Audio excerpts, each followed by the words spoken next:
آپ چونکہ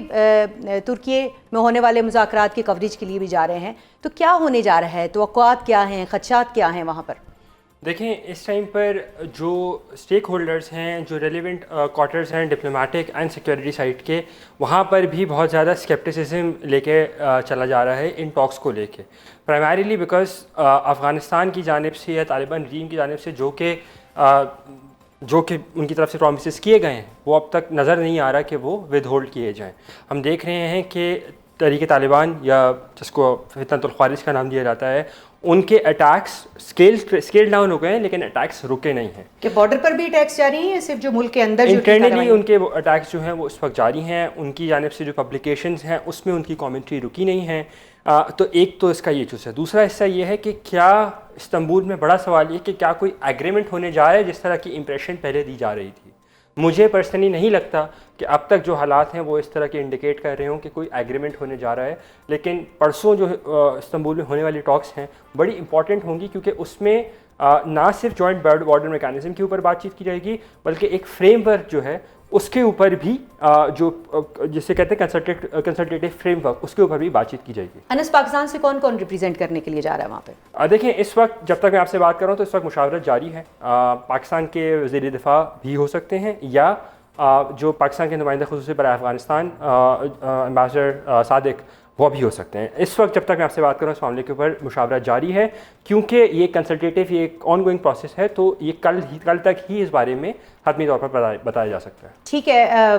منصور صاحب، انس تو کچھ بہت زیادہ ہوپ فل دکھائی نہیں دے رہا، وہ کہہ رہا ہے کہ پتہ نہیں ایگریمنٹ ہوگا نہیں ہوگا، پھر جو افغانستان کے ساتھ ہمارے ماضی میں معاملات رہے ہیں پتہ نہیں عمل درآمد ہوگا نہیں ہوگا۔ تو اس وقت جو ہم ایک کوشیس آپٹمزم کی بات پاکستان کے اندر بھی ہو رہی ہے اور دنیا میں بھی ہو رہی ہے، آپ کو ایسا لگ رہا ہے، یا پھر آپ کے نزدیک اگلا راؤنڈ جو ہے وہ زیادہ نتیجہ خیز ثابت ہو سکتا ہے؟ دیکھیں، جو گزشتہ جو ایسکیلیشن ہوئی پاکستان اور افغانستان کے درمیان، یہ انپریسیڈنٹڈ تھی۔ اس لیول تک ایسکیلیشن کبھی نہیں ہوئی، اور اس کی وجہ یہ تھی کہ ٹیررزم میں بتدریج اضافہ ہی ہوتا گیا 2022 سے 2025 تک، اور اب اس سال اور یہ پچھلے اس ایک ماہ میں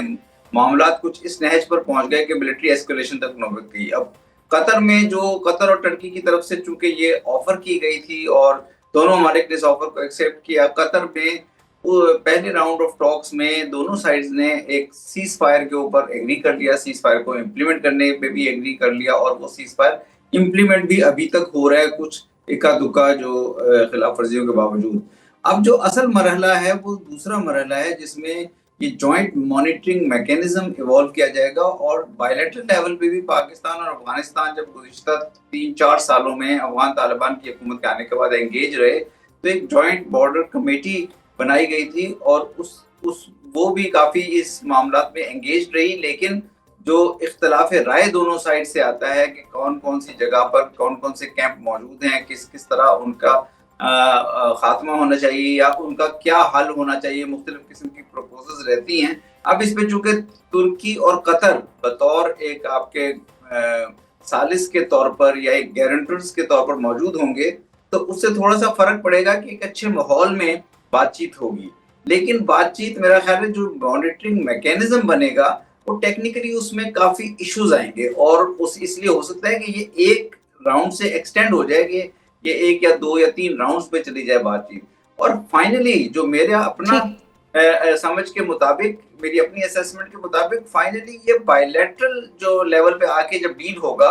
جوائنٹ بارڈر کمیٹی کے اندر جب ڈسکشنز ہوں گی، تو وہاں پہ پتہ چلے گا کہ کس قسم کی امپلیمنٹیشن جاری ہے۔ اس میں افغانستان کی طرف سے جو کراس بارڈر آتے ہیں گروپس، وہ بھی ہیں شامل، اور پھر دوسرا پاکستان کے لیے مسئلہ یہ ہے کہ بہت سے سلیپر سیلز یا بہت سے فائٹرز جو یہاں پہ موجود ہیں، ان کے خلاف ایک ایکشن تو پاکستان نے خود لینا ہے۔ تو یہ ذرا کمپلیکس قسم کا ایشو ہے۔ آئندہ ہفتوں میں یہ جو کمپلیکسٹی ہے اس کے حوالے سے بات کروں گی، لیکن آپ نے بڑی اچھی ایک نشاندہی کی ہے جوائنٹ مانیٹرنگ میکنزم کی اور اس کے چیلنجز کی۔ تو میں انس آپ سے یہ جاننا چاہوں گی کہ یہ جو میکنزم اور اس کے چیلنجز ہیں وہ کیا ہوں گے، اور کیا ہم افغانستان کے اوپر یقین کر سکتے ہیں کہ وہ جو ایک ثالثی کی 2 ہمارے دوست ممالک کوشش کر رہے ہیں اس کا بھی کچھ جو ہے وہ خیال کریں گے، لحاظ کریں گے، کیونکہ پہلے تو ایسا کچھ نہیں ہوتا؟ میرے خیال سے جو جوائنٹ ورکنگ میکانزم ہے یہ بھی ایک ایوالونگ سچویشن ہے۔ اس کے شاید کانٹورز وہ Pakistan action plan for peace and solidarity پیپس اس کو منصور صاحب نے بھی کافی زیادہ امپلیمنٹ کروایا اپنے ٹینیور میں، شاید اس سے کچھ ریزمبلنس اس کی ہو سکتی ہے، شاید ٹو ارلی ٹو سے کہ اس particular border framework agreement کی لینگویج کیا ہوگی، یہ سب اب سے چند گھنٹوں بعد پرسوں جب بیٹھیں گے استنبول کے اندر تو ہمیں یہ بات پتہ چلے گی. پہلی بات یہ. دوسرا یہ کہ دو ممالک تو پرائما فیسی ہیں، اس میں تیسرا بڑا پلیئر بھی ہے جو کہ سعودی عرب ہے، لیکن سعودی عرب اس معاملے کے اندر تھوڑا سا کوشش اس لیے ہے، اور منصور صاحب is here he can shed more light, کہ جو 1993 کا مکہ اکارڈ تھا اس کی وائلیشن تھی،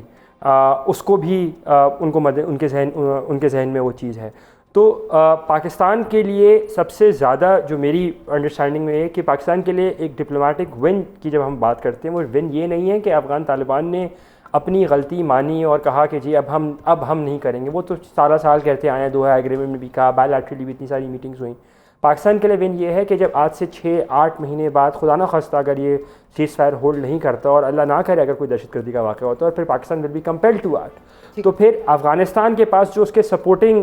پلرز ہیں، جس کے پاس جیسے ابھی ترکیہ اور قطر ہے، گھر کو پیچھے مڑ کے جب وہ دیکھیں گے تو میرے خیال سے وہ ان کے ساتھ نہیں ہوں گے. اچھا، تو یہ بڑی دلچسپ صورتحال جو ہے وہ انس بتا رہے ہیں. منصور صاحب، اس وقت ہم دیکھ رہے ہیں کہ ہم جب ٹی ٹی پی کی بات کرتے ہیں، پھر ایک طرف جو ہے وہ ٹی ٹی اے کی بات بھی ہوتی ہے، ہم پاکستان کے اندر سے بھی آوازیں اٹھ رہی ہیں. ہمارے وزیر خارجہ کہتے ہیں کہ ہم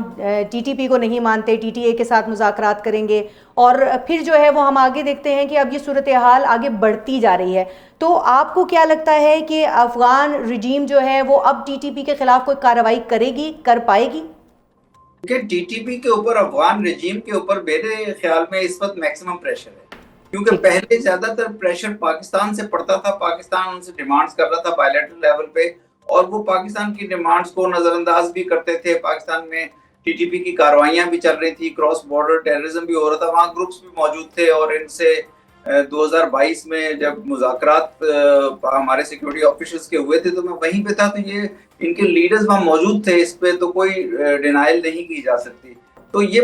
اس وقت تک اب تک یہ ایک بائیلیٹرل ایشو کے طور پر پاکستان اور افغانستان اس سے ڈیل کر رہے تھے. لیکن اب یہ جو پاکستان اور افغانستان کی ایسکیلیشن ہوئی ہے، اور اس کے بعد چونکہ افغانستان کے ساتھ اب بہت سے ممالک کے سفارت خانے موجود ہیں، سفارتی تعلقات ہیں، 2021 میں تو صرف 4-5-6 ایمبیسیز وہاں رہ گئی تھی، اب وہاں پہ 15-16-18 کے قریب ایمبیسیز ہیں، اور ان کا نمبر بڑھ رہا ہے. تو افغان طالبان کے اوپر ایک پریشر ہے کہ ٹی ٹی پی یا اس قسم کے ٹیررزم کو دنیا سپورٹ نہیں کرتی، تو انہیں کچھ نہ کچھ تو اب شو کرنا پڑے گا، اگر پاکستان کو نہیں تو کم از کم اپنے جو دیگر ممالک جو اس میں انوالوڈ ہیں. تو اس لیے میرا خیال ہے کہ کچھ معاملات طے پائیں گے. اب ان کی کتنی ڈیوریبلٹی ہو سکتی ہے، یہ کہ وہ ڈیوریبلٹی کا ایک بہت بڑا سوال ہے. منصور صاحب، آخر میں مجھے مختصراً یہ بتائیے گا کہ اب جب یہ سارا سیناریو ہوا ہے تو افغانستان کی ہم دیکھ رہے ہیں کہ بھارت کے ساتھ قربتیں بڑھتی بھی نظر آئی ہیں ہمیں اس ساری سین میں. آپ نے ابھی بات کی کہ جو سفارت خانے ہیں وہ کھلنا شروع ہو گئے ہیں، اس کے ساتھ ساتھ آپ امریکہ کا کیا رول دیکھ رہے ہیں سارے سچویشن میں؟ دیکھیں، امریکہ کا ایک تو یہ کہ وہاں پہ